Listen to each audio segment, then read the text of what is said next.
Welcome to Introduction to Business Management 111 online, offered by Harper College in Palatine, Illinois. My name is Dr. George Mochocki, and this week we're going to be covering one chapter, chapter 18, and that's going to be on finance. Last week we did chapter 17 and accounting.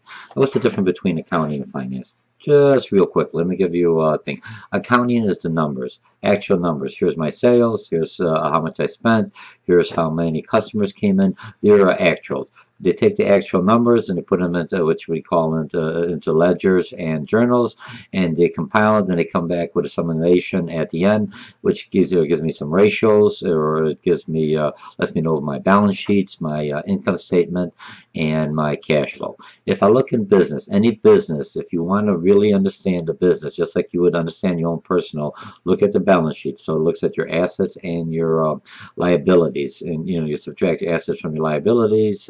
And that's basically what your net worth is going to be.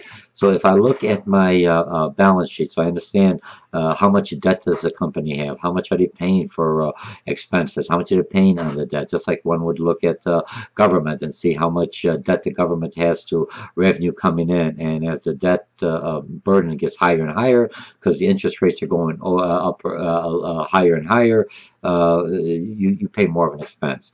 All this said is, okay, so that's what accounting.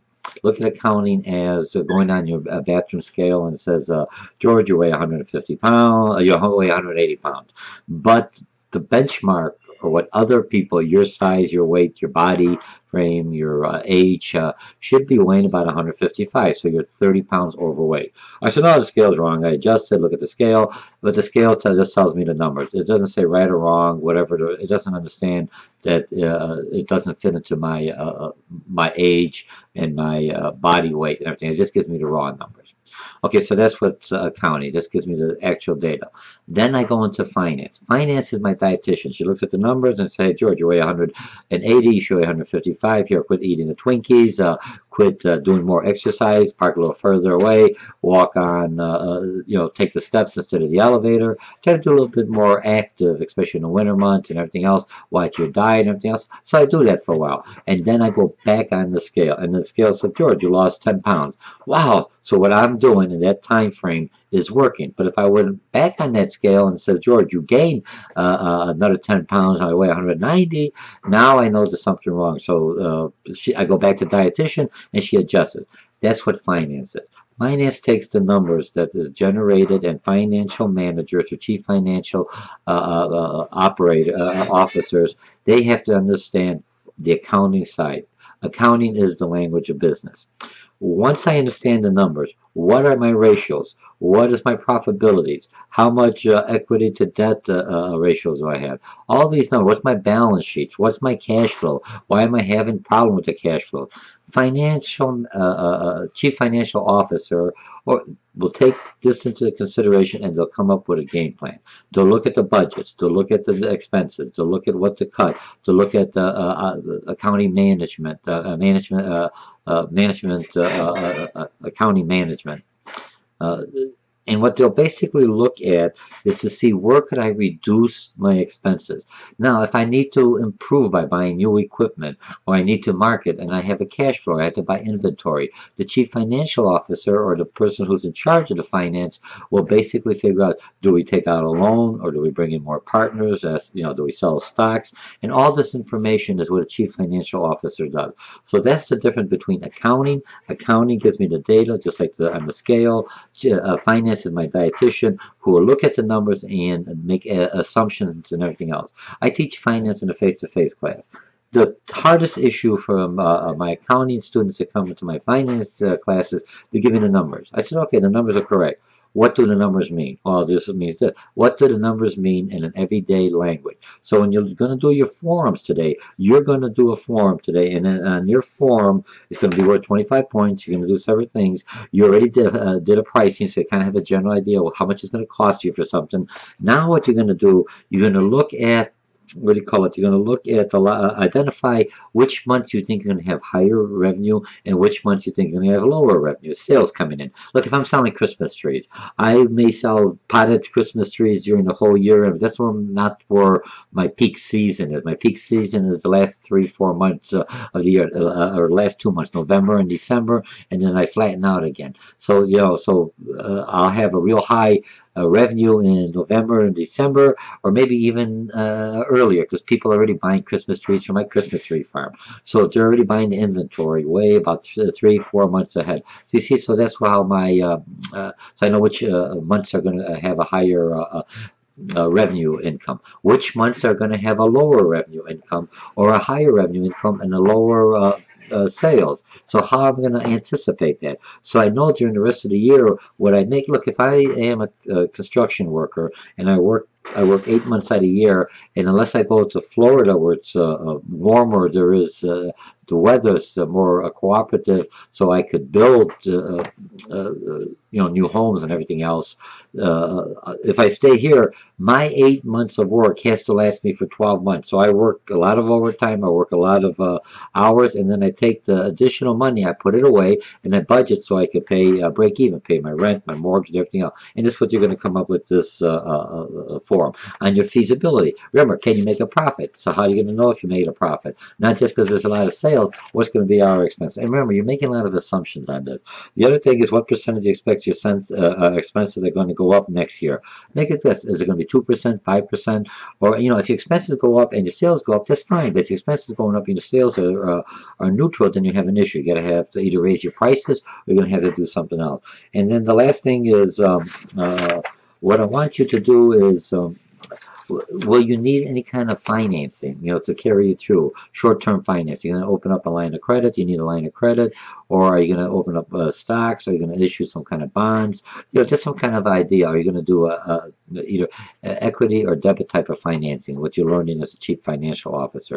And now President Obama has been elected for another 4 years, so his healthcare policy, his signature mark, is going to go forward. How much should I do? Should I change the way I am going to be doing business as a small, medium business going forward? And look up on some website and say, how will the healthcare affect small businesses? Okay, and and then post those things in the forum. So that's our forum for chapter for this week. Now, what are we going to do? Make sure you look at your concept maps. You already look at YouTube. Your feasibility. We're already in week 13. We're going to have 1, 2, 3 more weeks. You're going to be turning in your feasibility report.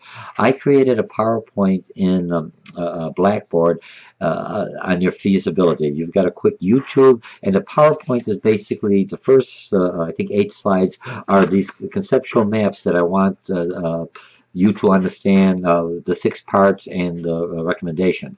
And then the last 8 slides are the real full-blown version. You just have to respond to the first 6. So when you look at the first 6, there's 4 or 5 light items, and you basically have to give me 1 or 2 sentences will end up a paragraph. So you'll end up having 5 to 6, 7 pages on your report. And remember, some of the information, if you're going to get some information, if it's going to be some kind of a site, make sure you cite it, that you've got this from this website, or you found this information here if you're going to be stating data and other information. Okay, what do we have this today? Today we're going to be doing chapter 18, financial management. So remember, the chief financial manager. If you're a household, everything you do in your personal finance, you are a chief financial manager. If you're managing your own finance. So basically, what does a chief financial manager do? He or she has to find out how to bring money into the organization, where to cut the expenses, when to take out a loan. So they do a lot of things. Their roles are a fund manager. They take care of credit. They manage your taxes. How do we reduce our taxes? Should we buy the property or should we lease the property? Which gives us a better tax break than our expenses. Top financial concerns, ability to forecast financial future.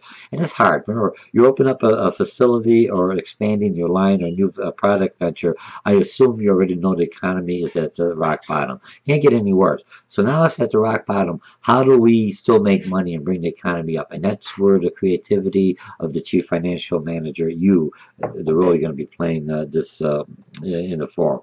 Okay, planning, how does money come in and go? Develop budgets. budgets. You have to know your budgets. How close are your budgets? It's how you're managing the corporate world. The other thing is who's in finance. They talked about the different financial position. Financial controls are basically accounting. Remember, they gave me so much money. I'm making so much assumptions, and you're going to look at my actual to my budget amounts. If I go over too much, how am I adjusting? What am I doing? Or maybe I should adjust my whole finance, my budgets going forward because I really missed it or made an error in that. You're just looking at the next year, just providing some data. So if I'm going to go into a business plan down in the future in this feasibility study, I have a general idea how much money I have to sustain me for the first couple of years. Remember, you're not going to make a profit the first couple of years, 2 or 3 years. We understand that. If you do, that's good. There's nothing wrong with that. We're always shooting for that. But most people are realistic. Figure I open up, I can understand my customers. The customer's going to know what I'm doing. I can understand what the right product mix and right product lines. So I may be losing money for the next 2 or 3 years, but how do I make sure that I have enough to have cash flow?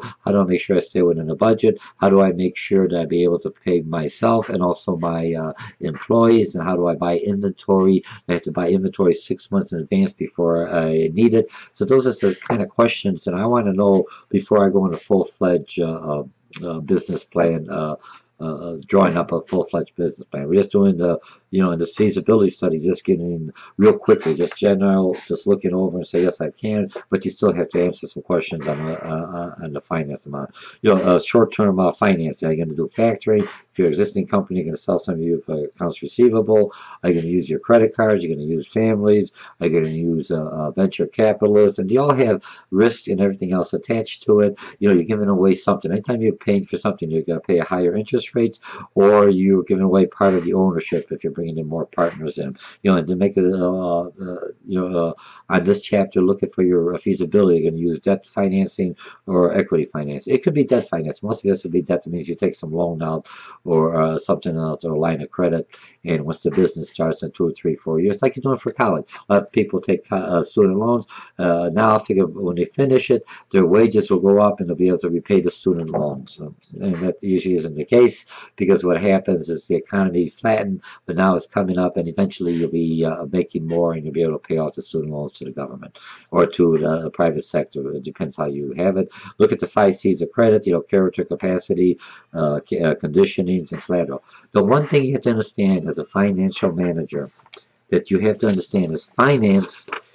You're looking at the interest rate as just one factor. I don't really, it makes a difference. But the biggest thing I'm looking at is my terms and condition. Just like in the student loans that we found different terms and conditions versus a governmental student loan versus a private one. So you seem to have a better looking out for you, the government does, than the private ones. So if I'm looking at terms and condition, now in finance, I'm also looking at yield. How much, if you're going to sell a car, how much you do? Well, you clean the car, you wax the car, that's all time. You put a new oil change, you put new tires, you buffed it up, you fixed out the dents. All that money you put into that car, and now when you sell it, so you sell it for $10,000, but then you look at all the work you put in, another $8,000, and you owe $3,000. You might have just broke even. So that's your yield. Not that, oh, look, I sold it for $10,000. No, after you paid everything off and all your work and your time, that's what finance is looking at, the bottom line. So what you're doing is, do I invest in a bank? Do I invest in a CD? Do I buy stocks? Do I sell my stocks? Do I take out a loan? Do I take a zero interest loan, take the money, and then use the money to make more money, but put the other money aside in case something happens that could pay off the zero interest loan? That's all chief financial. You're all doing that, and that's the interesting part. So if you're going as an accountant, and you got your associate in accounting, your bachelor's in accounting, your master's in accounting, and your doctor's in accounting, you're just an accountant. Now, once you finish your associate, go for your bachelor's, maybe managerial accounting, go for your what do you call it, your master's in finance, and then financial, international finance. So now you have everything else with finance, but you're what do you call it? You're more marketable in the long run. All right, so we're doing pretty good. We've got that today. You've got one connect, which is worth 20 points, and it's easy. You've got one. I think there's a video on this one. You have one. What do you call it? One quiz, 10 questions. Each question is worth 2 points, that's 20 points. Trying to get your grades up, but make sure you do the forums worth 25 points. If you find some websites when you're going to find some information about small businesses, part of the forums is how small business can affect with the healthcare or any kind of issue to small business. If you find or a small medium, find those, post those, and talk about this. And the forums are doing well. You guys are doing very well. So that's it. We got an interesting week. Again, this is Introduction to Business Management 111 online, offered by Harper College. We're covering chapters, 18 is Finance and Chief Financial Officer. My name is Dr. George Mochocki, and we're utilizing Blackboard Course Management System and McGraw-Hill Integrative software. Have a nice day. See you online in a little bit.